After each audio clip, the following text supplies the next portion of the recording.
Hi friends, ఒక్కసారి ఆ స్వామిని చూడండి. ధ్యానంలో ఉన్నాడు ఆ స్వామి. ఎంత నిశ్శబ్దంగా కూర్చొని ఉన్నాడో ఆ స్వామిని చూస్తుంటే నాకు చాలా కళ్ళమటి నీళ్ళు వస్తున్నాయి. సాక్షాత్తు పరమశివుడే నా ముందు కూర్చొని ధ్యానం చేస్తున్నట్టుగా ఆ శివయ్య లీలను ఎంత చెప్పుకున్నా కూడా చాలా తక్కువ ఫ్రెండ్స్. చాలా నాకు మనసుకు సంతోషాన్ని ఇస్తుంది. నేను వాస్తవానికి ఇది ఎక్కలేని పరిస్థితి ఫ్రెండ్స్. నా కాలు కూడా ఫ్రాక్చర్ అయింది. అయినా కూడా ఆ స్వామి ఆజ్ఞ, ఆ శివుడు ఆజ్ఞ లేదు చేయమైనా పుట్టనివ్వదంటారు.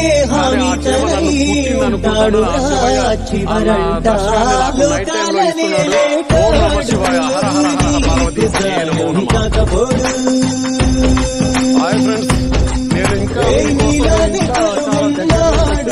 చూడండి సాక్షాత్ పరమశివుడు ఎలా ఉన్నాడు. చాలా అద్భుతంగా ఉన్నాడు. జ్ఞానం చేసుకుంటున్నాడు ఆ పరమశివుడు. చాలా చక్కటి ప్రదర్శనాన్ని ఇస్తున్నాడు ఫ్రెండ్స్. చాలా అద్భుతంగా సుందరంగా ఉన్నాడు. చూడండి ఫ్రెండ్స్, ఎంత బాగుందో ఈ అద్భుతమైన ప్రదేశాన్ని మీరు తప్పక చూడాలి. ఓం నమ శివాయ తప్పక దర్శనం చేసుకోండి. ఇది నేను నైట్ టైం లో రిస్క్ తీసుకొని చేసి మీకు చూపిస్తున్న వీడియో ఫ్రెండ్స్. ఒక్కసారి ఆ స్వామిని దర్శించుకోండి.